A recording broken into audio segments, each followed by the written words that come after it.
তুমি কি জানো উম্মত, আমি 23টা বছর টানা তোর জন্য কেঁদেছিলাম উম্মত।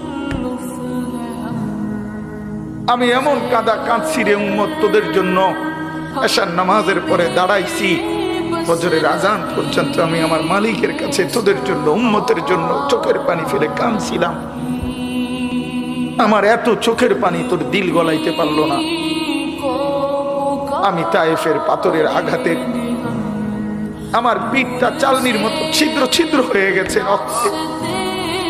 আমি বুকে পেটে 2টা পাথর বাঁধছি ক্ষুধার কষ্টে।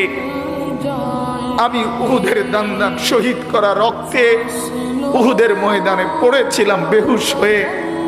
আমার ঘরের চুলায় 3 মাস রান্নার জন্য কোনোদিন চুলায় আগুন জ্বলে নাই। আমার এত চোখের পানি, এত রক্ত, এত ক্ষুধার কষ্ট, কিছুই তোর মন গলাইতে পারলো না, তোরে সেজদা দিতে পারলো না।